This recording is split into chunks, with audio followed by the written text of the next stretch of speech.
began an exploration in a whole different realm. And actually that took several years of testing and curiosity, because the whole path along the emMatrix work has been, every time a new insight would come to me, my only question of it was, prove it to me or disprove it. Yep. If I have an insight, is it accurate or not? Is it consistent or random? So I was constantly looking for that evidence. Yeah, yeah, brilliant. And actually, could you share this, because Debbie told me the story earlier, and you were on the phone just as the car hit you. Yeah. What exactly had you said just before the impact? And this is getting more into the ethereal.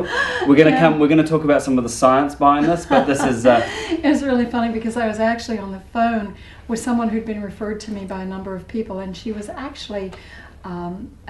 Someone referred to her as a spiritual teacher, and we'd missed several connections. And I get on the phone with her, and just as I begin the conversation, I go, "Sorry, we've missed connecting. I must be ready now." Smack. And that was the moment of impact of the car accident. So, and every time I think about it, the clarity of that moment, it's as if it's sort of tattooed on my memory, that it's so clear and so vivid. Pretty cool. Yeah, awesome.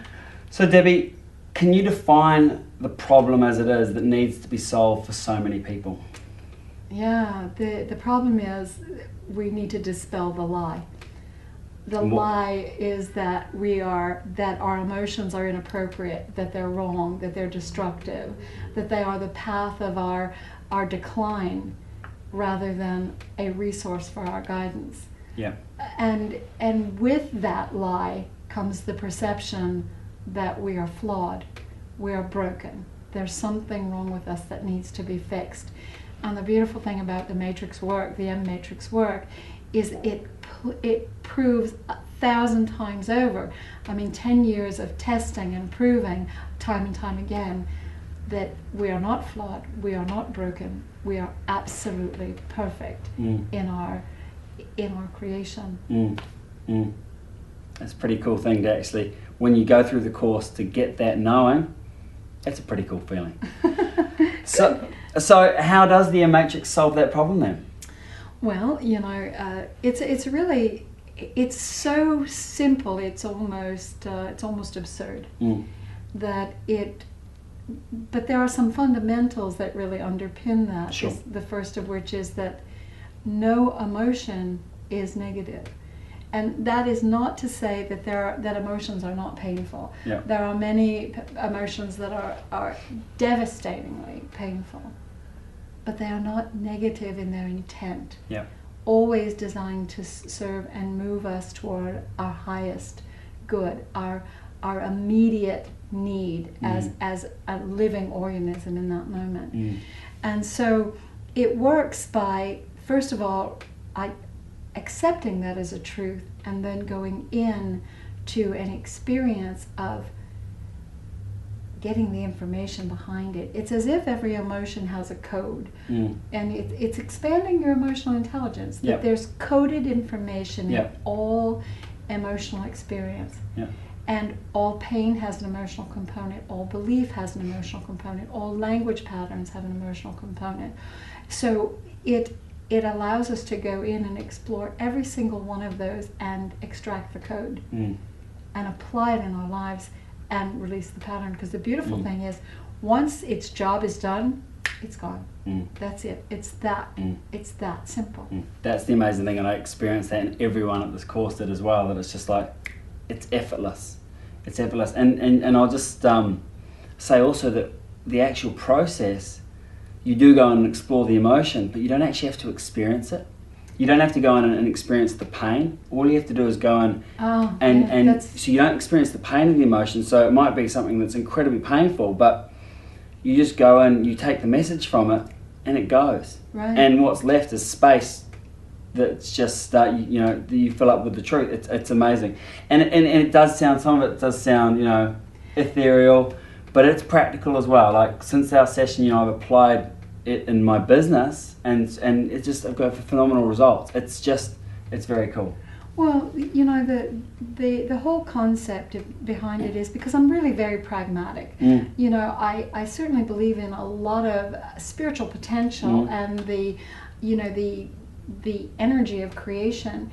But all of that kind of comes back to looking at what's the quantum science behind this. And you know, in quantum theory and quantum physics, it really comes basically down to the premise that everything, and I mean everything, there's nothing we can conceive of that is not it, and that is energy and information. Everything, you know, microwaves, you know, cellular waves, television waves, radio waves, sound wave, heat wave, energy and information. Yeah. The chair you're sitting on watching this. Yeah, energy and information. Yeah. And in a particular configuration and vibration. And I thought, well, you know, if that's true of everything else, why wouldn't that be true of emotional experience? Sure. And so, again, let me see how that works. How can I go and explore that? What premise does that allow me to build on? And where can I take that?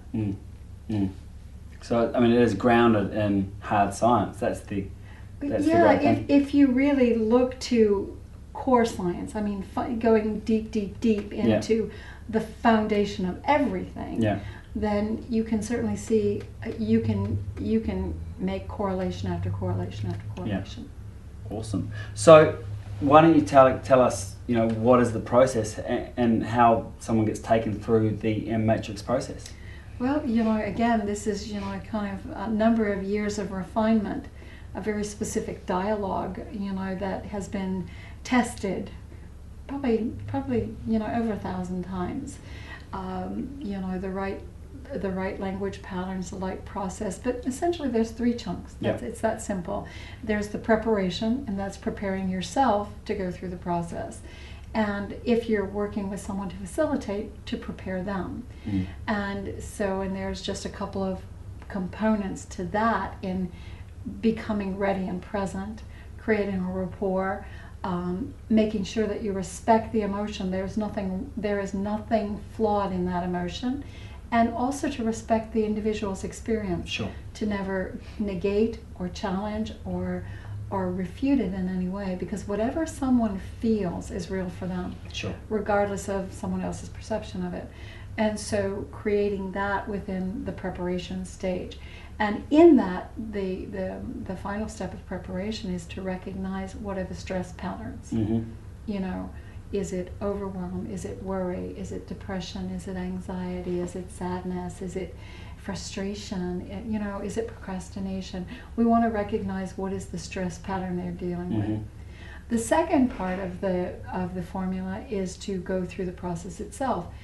First, it requires, you know, moving into a relaxed state. The next component is the retrieval of all the code. What's the information contained in that pattern? What does it want for you? What has it done for you? What's the next thing it guides you to? And then finally, once all that information is available, the release component is, it's time for the release. The release is now possible. And my experience of that part is, once you've got the information from the emotion, the release is effortless. Oh yeah. And sometimes you don't even need to do the release. Sometimes you're like, oh, hang on, it's already gone. Yeah, it is that quick. Yeah, it can be. And the funny thing is, when the release is not complete, it's always because there's more information. Yeah. So you get the opportunity to say, okay, there must be more here, and once that's retrieved, gone.